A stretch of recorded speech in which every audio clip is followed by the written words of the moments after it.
안녕하십니까, 국방 매거진입니다. 이번 주 우리군은 어떤 이슈에 반응하고 어떤 이슈에 열광했을까요? 쏟아지는 정보들 속에 풍미가 제대로 살아있는 진짜 국방을 맛봅니다. 국방을 보는 또 다른 시선 국방 매거진, 오늘도 풍성한 소식 준비해봤습니다. 자, 먼저 한 주간의 국방 소식을 짧고 간단하게 요리해봅니다. 뚝딱맨과 함께하는 촉박한 뉴스 3분 뚝딱입니다. 한 주간의 국방 소식을 빠르게 정리해드립니다. 촉박한 뉴스 3분 뚝딱. 이번 주에는 어떤 국방 소식들이 있었을까요? 많은 소식 중에 5가지를 골랐습니다. 첫 번째 소식입니다. 구슬비가 내리는 흐린 날씨에도 불구하고 군과 경찰의 호송을 받으며 백신 수송 차량이 청주 공군 기지에 도착했습니다. 헬기 이륙 시간이 다가오자 백신 수송 차량 뒷문에 부착된 특수 봉인지를 떼고 백신 보관 상자를 손수레에 실은 뒤 활주로에 대기 중인 시누크 헬기 안으로 상자를 옮겨 실었습니다. 이날 헬기에 실린 백신은 모두 2,160회분, 연평도에 430회분, 백령도에 1,730회분 분량의 백신이 수송됐습니다. 두 번째 소식입니다. 육군 5사단에서 최고의 저격수를 가려내기 위한 경연대회가 열렸습니다. 극도로 불리한 상황에서도 정확한 사격으로 적의 핵심 표적을 제거해야 하는 저격수. 이번 대회는 저격수들의 임무 수행 능력을 향상시키기 위해 개최됐는데요. 특히 4일차에 진행된 격동사격은 흔히 버피 테스트라 불리는 전신 체력 강화 운동을 30회 실시하고 사격장 입구에서 사격 타워까지 200m를 전력 질주한 뒤 쉬지 않고 곧바로 사격을 해야 합니다. 3분 안에 800m 안쪽의 표적 4개를 명중시켜야 하는 고난도 임무. 어떤 상황에서든 저격수는 흔들림 없이 임무를 성공시켜야 합니다. 이번 대회에서 5사단 최우수 저격수로 선발된 이정철 중사는 싸우면 반드시 승리한다는 신조를 가지고 그동안 갈고 닦은 실력을 뽐냈습니다. 세 번째 소식입니다. 오는 6월 7일부터 7월 16일까지 총 6주간 30세 미만 군장병들 대상으로 백신 접종을 진행합니다. 국방부는 원활한 접종을 대비해 전군의 관련 강조사항을 하달했습니다. 접종기관은 피접종 부대와 협의해 예방접종 시기를 확정하고 각 부대는 부대 운영과 장병 휴가 일정을 사전에 조정해야 합니다. 예방접종 의료 인력의 휴식 보장과 관련한 지침도 하달됐습니다. 30세 미만 장병들에 대한 예방접종에 이어 30세 이상 장병들의 아스트라제네카 2차 접종 예정돼 있어 사전 위로 휴가 등 휴식을 부여해 의료 인력의 필요를 해소하는 겁니다. 국방부는 각급 부대의 철저한 계획과 대처를 당부하며 30세 미만 장병들의 백신 접종이 안전하게 진행될 수 있도록 관련 지침을 더욱 세분화할 예정입니다. 네 번째 소식입니다. 공군 방공포병학교가 특기병들의 코로나19 스트레스를 해소를 돕고자 비타민 라디오와 명랑운동회를 진행했습니다. 비타민 라디오는 학교가 장병이나 장병의 지인 혹은 가족으로부터 사연의 주인공 모르게 사연을 받아 학생들의 방송실에서 사연을 읽어주고 신청곡을 틀어줘 장병들의 생활관에 감동과 재미를 주는 행사입니다. 또 다른 행사 명랑운동회는 강압적인 분위기가 아닌 자유적인 분위기에서 진행됐습니다. 참가를 희망하는 장병들만 참가하도록 했고 다른 전우들과 합동해 팀의 승리를 위해 노력하며 전우회를 기르는 시간을 가졌습니다. 마지막 소식입니다. 문재인 대통령과 조 바이든 미국 대통령이 워싱턴에서 첫 정상회담을 가진 후 공동성명을 통해 양국 간 미사일 지침의 종료를 선언했습니다. 언제 어떤 이유로 미사일 지침이 시작됐고 어떻게 진행됐는지는 잠시 후에 기자 속풀에서 자세히 알려드리겠습니다. 채널 고정해주세요. 지금까지 촉박한 뉴스 3분 뚝딱이었습니다. 끝.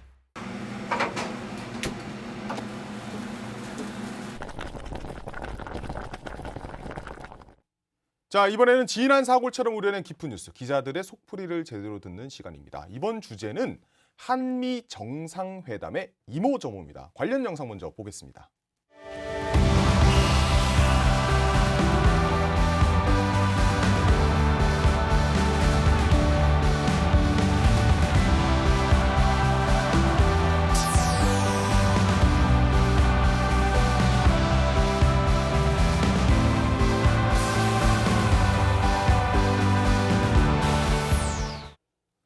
문재인 대통령과 바이든 대통령과의 첫 정상회담이 끝이 났습니다. 자, 그 어느 때보다도 의제도 많았고 기대도 많이 받았던 회담이었습니다.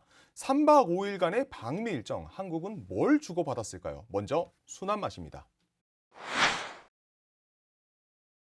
자, 첫 번째 기자 속풀이 이금주 기자와 정비영 기자, 이 두 기자와 함께하겠습니다. 두 기자 안녕하세요. 안녕하십니까? 네, 안녕하십니까? 자, 문 대통령으로선 코로나19 이후 1년 반 만에 해외 순방이었습니다. 어떤 성과가 있었는지 분야별로 살펴볼 건데 먼저 깜짝 선물이 있었죠. 네, 맞습니다. 문재인 대통령은 방미 직후 SNS에서 최고의 순방이었고 최고의 회담이었다라고 자평했는데요. 앞서 언급한 두 개의 깜짝 선물이 있었습니다. 먼저 백신 직접 지원 발표였죠. 군장병을 위한 백신 55만 명분을 지원하고 삼성 바이오로직스와 미국 모더나의 코로나 mRNA 백신을 위탁 생산하기로 계약해 백신 파트너십을 만들었습니다. 야, 기프트네요. 네, 진짜 그렇습니다. 선물이네요. 자, 그럼 이게 첫 번째 선물인 거고 사실 이제 두 번째 선물이 또 궁금해지네요. 성김 대북특별대표의 임명 발표 역시 기자회견 직전에 알려준 깜짝 선물이었다고 설명했습니다. 그동안 북한이 예민해하는 북한 인권대표를 먼저 임명할 거란 관측이 많았는데요. 성김 임명을 통해 미국이 비핵화 협상을 더 우선하는 모습을 보여줬다고 평가하는 분석들이 많죠. 성김 대표의 임명은 북한의 대화가 준비됐다는 메시지를 보낸 셈이다. 외교관은 이렇게 분석하고 있습니다. 자, 말 그대로 성김 대표를 이렇게 임명함으로써 우린 준비가 돼 있다. 이걸 공식적으로 얘기를 한 거나 마찬가지인 거네요. 네. 사실 깜짝 선물은 자, 이 두 가지를 받은 거고 사실 우려를 좀 날린 부분도 있어요. 네, 맞습니다. 바로 한미 동맹입니다. 네. 미국은 문 대통령 방미에 맞춰 바이든 정부 첫 명예훈장 수여식을 진행했습니다. 6.25 전쟁 영웅에게 명예훈장을 주면서 수여식에 해외 정상으로선 최초로 문 대통령을 초청했습니다. 미국 전역에 생중계되는 수여식에서 문 대통령은 한미 동맹의 중요성을 강조하는 연설을 했습니다. 한미 정상의 공동 성명은 한미 동맹의 새로운 장을 열며라는 표현으로 시작됩니다. 안보, 경제, 사회, 문화 등 거의 모든 분야에서 한미 동맹을 공고히 하고 발전시킬 구조적인 틀이 새롭게 재정비된 겁니다. 자, 일본과 의전이 또 비교된다라고 하는 부분이 우리 매체를 통해서 나왔습니다. 어떤 내용이죠? 네, 우선 회담장에는 질 바이든 영부인이 등장했습니다. 외교 무대에선 좀처럼 보기 힘든 얼굴인데요. 회담장에 등장한 펠로시 미 하원 의장은 자신의 한국계 보좌관이 문 대통령의 팬이라며 하의를 신고 뛰어나와 소개하기도 했습니다. 의전과 내용 등 모든 면이 일본 스가 요시히데 총리의 방미와 비교되고 있습니다. 코로나19 상황이 많이 개선돼서 미국의 환대가 더 돋보인 측면도 있긴 한데요. 그러나 미국 측이 문 대통령의 방미에 상당히 공을 들였다는 점은 부인할 수 없어 보입니다. 자, 이렇게 어떻게 보면 한미 동맹과 더불어서 이번 정상회담에서 남북미 대화의 시작에 여건을 맞는 것도 성과라고 볼 수 있을 것 같습니다. 어떻습니까? 네, 맞습니다. 네. 바이든 대통령은 대화와 외교를 강조했고 특히 남북 대화를 지지한다고 말했습니다. 목표로는 한반도의 완전한 비핵화를 제시했습니다. 그동안 미국이 강조해오던 CVID, 그러니까 완전하고 검증 가능하며 네. 불가역적인 비핵화가 아니었습니다. 앞으로는 모든 과정을 한국과 조율하겠다고 약속도 했는데요.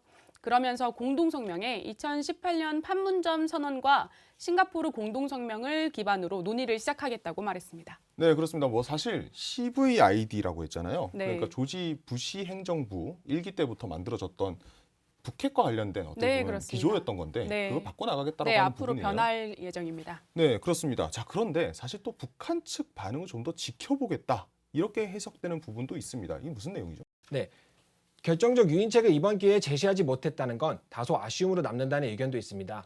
미국 입장에선 선언적인 측면에서 남북미 대화의 선순환을 지지하면서도 협상에 진전이 없으면 대북 제재는 건드릴 생각이 없다는 점을 분명히 한 겁니다. 또 북한이 원하는 대북 적대 시 정책 철회 등에도 응할 생각이 없다는 게 이번 회담에서 드러났습니다. 하지만 공동성명에서는 북한 인권 얘기는 빼서 북미 양측 간의 민감한 부분은 건드리지 않았는데요. 북한으로선 당분간 미국의 의중을 파악하고 전략을 마련하는 데 공을 들일 것으로 보입니다. 뭐 사실 이제 북한이 좀 껄끄러워하던 부분이었죠. 미국은 지속적으로 얘기를 하던 부분이었고 네. 민주당의 기도도 사실 민주주의라고 하는 부분이 있어서 이제 북한하고 좀 첨예하게 대립하던 부분이 인권인 부분인데 이 부분이 좀 빠졌어요. 네. 그런 부분도 있네요. 자, 안보와 관련된 부분에서 경제적인 협력까지 이어나가겠다라고 한 것도 가장 큰 특징이라고 볼 수 있다고요. 네, 맞습니다. 배터리와 반도체 등 신기술 분야와 코로나19 백신 등 바이오 산업, 그리고 환경 분야, 원자력 협력 분야 등에서 양국은 본격적인 협력을 이어갈 것으로 보입니다.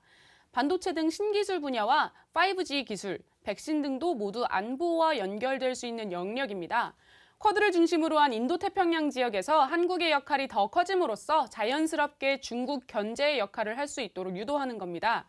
사실 한국으로서도 경제적인 실익을 얻을 수 있다는 점에서 서로 윈윈이라고 해석할 수 있습니다. 결국 뭐 안보도 챙기고 경제도 챙겼다. 네. 그래서 윈윈이라고 하는 맞습니다. 거잖아요. 그죠? 자, 사실 서로 윈윈되는 관계 이게 가장 큰 성과인 것 같습니다. 이어서 안보 면에서 가장 중점적으로 살펴볼 이슈는 지난 맛에서 한번 살펴봅니다. 사실 안보 면에서는 제일 큰 성과인 것 같습니다. 한미 미사일 지침이 끝! 이제 그러니까 종료가 됐죠? 네, 맞습니다. 한미 정상회담의 핵심 성과로 미사일 지침 종료가 언급되고 있는데요. 한미는 지난 2017년 11월 3차 미사일 지침 개정 당시 탄두 중량 제한을 없애되 사거리 제한을 유지한 바 있습니다. 지난해 7월에는 고체 연료 사용을 가능케 하는 2020년 개정 미사일 지침을 채택하기도 했습니다. 그런데 이번 한미 정상회담을 통해선 사거리 제한마저 해제돼 제약 없이 미사일 개발에 나설 수 있게 된 겁니다. 자, 이제 사거리가 해제가 됐으니까 정말 우주 개발까지도 우리가 꿈꿔볼 수 있는 문제인 것 같습니다. 자, 그럼 이게 어떤 의미가 있겠습니까? 네, 이거는 주권 회복과 경제적 효과에 강한 의미를 부여할 수 있습니다. 무엇보다도 국내에서는 우주 산업 진출 여건이 마련됐다며 잔뜩 고무된 분위기인데요. 하지만 미국이 중국 견제 차원에서 지침을 해제했을 가능성도 염두에 두어야 된다는 지적도 있습니다. 북한 전역을 타격할 수 있는 사거리는 이미 보장됐었던 만큼 사거리 제한 해제는 중국 견제로 요약되는 미국의 아시아 전략이 투영된 결과일 수 있다는 평가입니다. 사실 또 한미 미사일 지침이 여러 번 개정이 됐습니다. 그 역사가 상당히 또 길죠. 네, 한미 미사일 지침은 1979년 10월에 만들어졌습니다. 이때는 미사일 최대 사거리가 180km였죠. 그러다가 2001년 1월에 1차 개정이 됩니다. 사거리는 300km로 탄두 중량 500kg의 미사일을 개발할 수 있게 됐습니다. 그러다가 2012년에 사거리가 800km로 한 번 더 늘고요. 드디어 2017년에 3차 개정에서는 탄두 중량이 없어집니다. 이러다가 작년에는 4차 개정을 통해 우주 발사체 고체 연료 사용 제한이 해제되는데요. 이번에는 완전하게 한미 간 미사일 지침들이 다 종료가 돼서 한국군 미사일 개발에 장을 이뤘던 한미 미사일 지침이 42년 만에 역사의 뒤안길로 사라지게 됐습니다. 사실 이제 제한이 완벽히 없어지게 된 거고. 네. 근데 이게 완전한 종료가 사실 성과로 좀 드러나려면 남은 과제들도 있죠. 네, 그렇습니다. 네. 미사일 지침 종료로 한국은 미사일과 고체 연료 우주 로켓 개발 과정에서 아무런 제약을 받지 않게 됐습니다. 하지만 이 같은 성과가 제 기능을 발휘하려면 전시작전 통제권 전환 가속화 등 군과 정부 차원의 중장기적 후속 조치가 필수적이라는 의견도 있습니다. 다시 말하면 사거리 2,000에서 3,000km의 중거리 탄도미사일을 확보를 하더라도 네. 한반도에서 유사시 한국군이 미사일 작전 운용을 주도하지 못한다면 미사일 지침 종료의 의미는 줄어들 수밖에 없다는 거죠. 결국 이제 운용을 하는 측면에 있어서의 부분이 과제가 하나 더 남아 있다라는 거고. 그래서 전작권 전환 준비에 대한 얘기도 오갔잖아요. 이 내용은 어떻습니까? 네, 정부는 전작권 전환 준비를 가속화하기 위해 2022년 5월까지 전환 또는 전환 시기를 확정하는 방안을 추진하고 있는데요. 지금 코로나19 사태로 논의가 잘 되지 않으면서 암초를 만난 상태이긴 합니다. 하지만 이번 회담에서 한미 양국은 전작권 전환을 위한 의지를 재확인했다. 이렇게 공동 입장을 내놨습니다. 네, 그렇습니다. 자, 이렇게 미사일 지침 종료로 인해서 우리 안보 환경도 우주로 넓어졌다고 합니다. 이 이야기는 매운맛에서 만나보겠습니다. 미사일 지침이 종료되자마자 우주 개발에 대한 얘기가 공식적으로 나오기 시작을 했습니다. 어떤 내용이죠? 네, 맞습니다. 정부는 미사일 지침 종료에 국방과 안보, 산업기술은 모두 비례해서 발전한다면서 획기적인 전기를 마련한 것이라고 평가했습니다. 네. 항공우주 분야의 기술 이전이나 장기적인 산업 파급 효과를 기대할 수 있는 초석을 깔았다는 평가입니다. 초석이 깔렸고 사실 이게 방산업계에도 영향을 미치는 게 분명하거든요. 경제적인 부분이 들어가 있으니까. 네. 사실 그래서 당장 방산업계에서도 변화의 흐름들이 감지되고 있는 상황입니다. 어떻습니까? 네, 먼저 방산업계가 기대감에 부풀어 있습니다. 네. 미사일의 사거리 제한이 사라지면서 관련 기술 개발과 신규 무기체계 수요가 확대됐기 때문인데요. 우주 발사체에 대한 제약도 풀림에 따라 민간 기업의 우주 산업 진출도 탄력을 받을 전망입니다. 실제로 아르테미스 약정이라고도 또 불리고 있죠. 아르테미스 약정. 여기에 한국이 곧 가입할 수도 있겠네요. 네, 맞습니다. 바이든 대통령은 미사일 지침 종료 외에도 달 기지의 운영과 달 자원 개발 협력 등을 담은 아르테미스 약정에 한국이 가입하는 것을 협력하기로 했습니다. 네. 미국이 주도하는 아르테미스 약정은 2024년까지 우주인을 달에 보내고 2028년까지 달에 지속 가능한 유인 우주 기지를 건설하는 게 목표인데요. 한국은 2022년에 달 궤도선을 발사하고 2030년까지 우리 발사체를 이용한 달 착륙을 계획 중인데 이번 지침은 우리의 달 탐사 준비에 긍정적인 영향을 줄 것으로 예상됩니다. 자, 아르테미스. 그리스 신화에 나오는 여신 이름이네요. 네, 달의 맞습니다. 여신. 네. 달의 여신인 거죠. 자, 그럼 우리 무기 전력들은 또 여기에 대해서 어떻게 달라집니까? 네, 우선 개발의 수혜를 입을 분야는 탄두, 발사체 추진체 등 미사일 관련 민간 기업들입니다. 유도 무기를 양산하는 한화와 LIG 넥스원이 대표적인데요.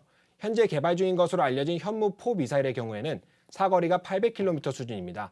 하지만 이번 사거리 제한 폐지에 따라 이론적으로는 사거리가 5,500km 이상인 대륙간 탄도미사일 개발도 가능합니다. ICBM 이거는 정말 선진 기술을 가지고 만들어야 되는 그 부분이거든요. 그것도 우리가 가능해졌다라고 하는 부분입니다. 자, 그렇다면 미사일, 군사적인 부분에서의 미사일은 이렇고 네. 민간 우주항공이라고 하겠죠? 네, 이 맞습니다. 부분은 어떻습니까? 일단 사거리 제한이 사라지면 미사일뿐만 아니라 우주 발사체와 추진체 기술 개발도 활발해집니다.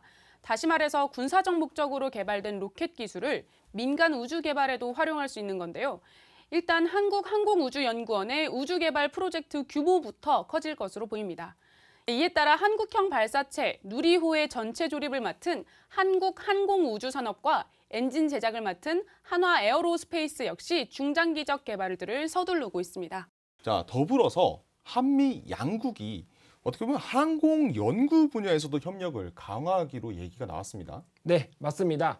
미국은 한국형 위성 항법 시스템의 개발을 지원하고 글로벌 위성 항법 시스템과의 호환성, 그리고 상호 운용성을 강화하기로 했습니다.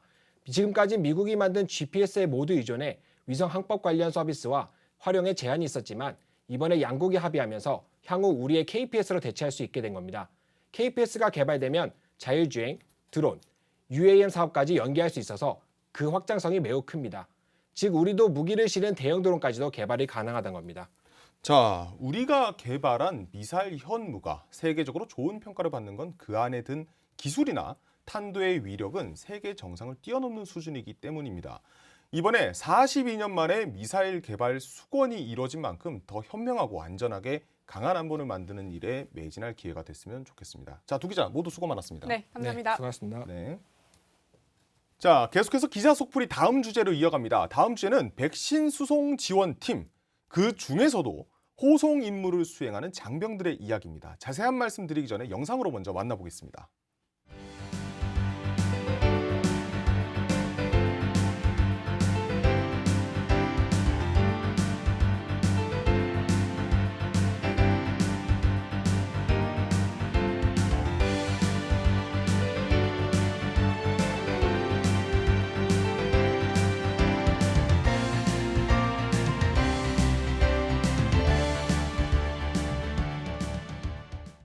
자, 기자 속풀이 두 번째 주제는 현장 최전방 공격수로 활약하고 있는 조다니엘 기자와 함께합니다. 조 기자 안녕하세요.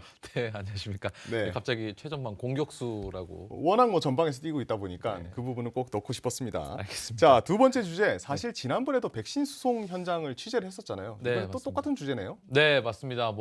지난번에 한번 갔었죠. 네. 하지만 이번 백신 수송 지원본부 임무 개시 100일을 맞아 제가 또 다녀왔습니다. 이게 제가 두 번을 다녀왔는데 사실 이게 같은 내용은 아닙니다. 네. 지난번에 백신 수송되는 과정을 취재를 했고 이번에는 백신 수송 안에서 백신 경호를 전담하는 특전사 장병들을 집중적으로 취재를 했습니다. 네, 자세한 이야기 들어보기 전에 코너 속 코너입니다. 기자의 비밀수첩, 기자가 취재 중 만난 비하인드를 모아서 육하원칙으로 풀어보는 시간입니다. 15번째 장이죠? 네, 맞습니다. 비밀수첩 15번째 장 네. 취재한 내용을 먼저 육하원칙으로 풀어드립니다. 네, 먼저 첫 번째 누가입니다. 육군 특수전사령부 비호 부대입니다. 네. 언제 했냐? 제가 취재한 날은 지난 5월 25일이었습니다. 이천 물류센터에서 인천의 접종 기관으로 백신 수송이 이뤄졌는데 그 중에서도 밀착 경호가 있었습니다. 네, 백신 호송 작전이라고 불리는 이제 특전사의 그런 작전이었고 네. 콜드체인 유지, 안전한 백신 수송을 위해서 작전은 진행되고 있었습니다. 특전사 비호 부대라고 했잖아요. 네, 맞습니다. 보통 비호라고 하면은 군에서는 나르는 호랑이를 표현하거든요. 네. 그만큼이나 얼마만큼 밀착 경호라고 표현까지 해줬는데 잘했는지 참 궁금합니다. 네, 백신 곁을 한시도 떠나지 않았습니다. 화장실도 안 가고 밥도 안 먹습니다. 백신이 접종 기간 백신 냉장고에 들어가기 전까지 온도 확인은 수시로 진행되고 현장에는 좀 뭔지 모를 그런 긴장감도 흘렀습니다. 화장실도 안 가고 네. 밥도 안 먹고 네. 사람이 기본적인 의식주 중에 뭐 시기 지금 빠진 거잖아요, 그죠? 네, 특전 장병은 불가능은 없습니다. 야, 저 그만큼의 정말 고생하는 작전 현장이었던 것 같은데 네. 작전이라고 표현되는 만큼이나 수송되는 백신의 양도 상당히 많았다고 들었어요. 네, 맞습니다. 뭐 그 부분은 제가 숫자로 간략하게 정리를 해봤는데 네. 먼저 66, 어, 1377 네. 그리고 21입니다. 숫자로 풀어보는 퀴즈 시간인 것 같아요. 네, 뭐 그렇습니다. 이게 어떤 의미죠? 네, 먼저 66개의 호송팀 그리고 1377곳의 접종 기간 그리고 평균 21곳의 배송지인데요. 네. 이날 백신 호송 작전은 육군 특수전사령부 비오부대 66개 팀이 진행을 했습니다. 이천 물류센터에서 출발해서 가야 하는 접종 기간만 1377곳입니다.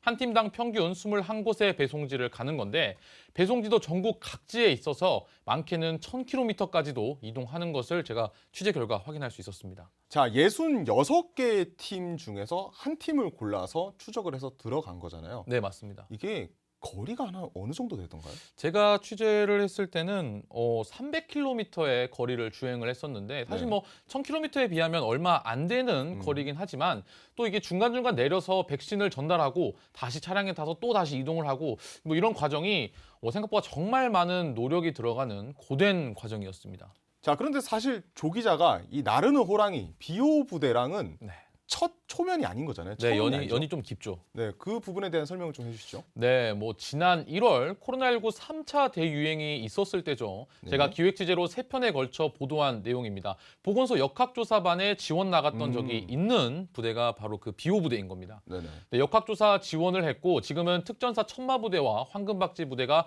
보건소 역학조사반을 지키고 있습니다. 자, 뭐 역학조사도 하고 네, 백신 호송도 하고 네, 뭐 거의 뭐 어떻게 보면 여러 가지 멀티플레이어네요. 네, 그렇습니다. 근데 또 이런 와중에도 정말 이렇게 많은 코로나19 백신과 관련한 그리고 코로나19 역학조사와 관련한 많은 임무를 수행을 하는 이 장병들에게도 네. 나름의 고충은 있었습니다. 고충이요? 네, 제가 그래서 이들의 고충을 네. 인터뷰로 준비를 해봤습니다. 뭐 차선을 바꾸거나 해야 되는데 먼저 그냥 들어오셔가지고 그 경찰차에 에스코트를 받으면서 같이 가시는 분들도 계시고 그래서 저희가 좀 약간 난감한 상황이 있었습니다.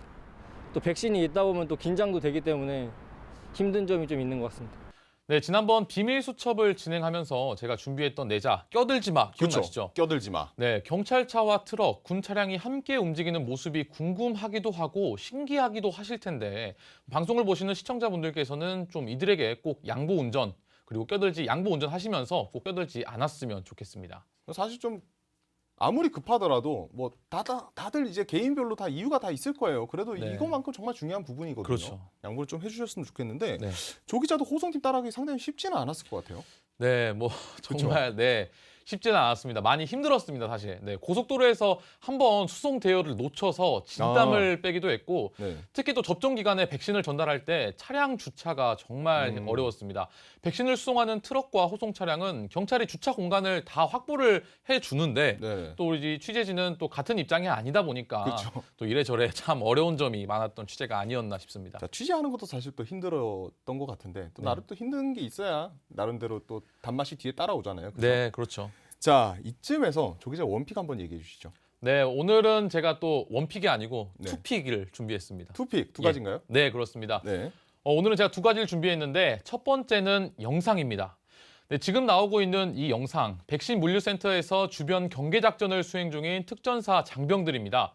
많은 비가 내리는 이른 아침 무장을 한 채로 비를 맞으면서 작전을 수행 중인 특전대원들의 모습이 정말 네. 멋있어서 제가 투픽 중 첫 번째로 꼽았습니다. 아, 이 비를 맞으면서 이런 상황 속에서도 묵묵히하는 모습이 사실 군인의 모습인 거잖아요. 그렇죠. 그래서 저도 멋있다고 사실 생각을 했습니다. 네. 자, 짧은 영상이 작전을 대하는 특전 장병들의 모습 그대로 반영을 해주는 것 같은데 두 네. 번째는 뭐죠? 네, 두 번째 투픽의 두 번째 꽈배기와 캔커피입니다.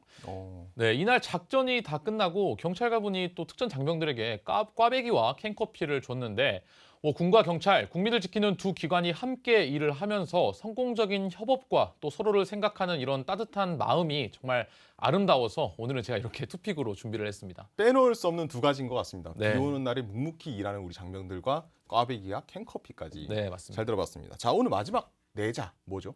네, 제가 오늘 준비한 내자 군경 합동입니다. 군경 합동. 네, 그렇습니다. 군경 합동, 실제로 지금까지 두 기관이 이렇게 협업을 진하게 한 적은 없었죠. 그렇죠. 백신 수송뿐만 아니라 두 기관의 협업 체계가 구축되는 큰 성과도 함께 따랐습니다. 뭐 이렇게 아무쪼록 군과 경찰이 함께 백신 수송을 하고 있는데 이들의 노력이 하루빨리 결실을 맺어서 다시 일상으로 돌아가는 그날을 기다려봅니다. 네, 저도 빨리 일상으로 돌아갔으면 좋겠습니다. 네, 오늘 저도요. 고생 많으셨습니다. 수고하셨습니다. 네. 자, 마지막 내자로 말해요. 군경 합동까지 잘 들어봤습니다. 감염병 대응이라는 국가 위기 상황에 국민 안전을 위한 군과 경찰의 안전한 합동 대응은 코로나19 종식이라는 방역 전선에 좀 더 가깝게 다가가게 하는 계기가 될 것 같습니다. 아울러서 이제 백신 1차 접종자는 7월부터는 마스크를 벗게 하는 노마스크 정책이 시행된다고 하니까 거리는 가깝고 바이러스는 멀어지는 희망의 계절이 어서 빨리 찾아왔으면 좋겠습니다. 이번 주 국방 매거진이 준비한 소식은 여기까지입니다. 다음 주에도 다양한 소식 준비해 오겠습니다. 국방 매거진 마칩니다. 감사합니다.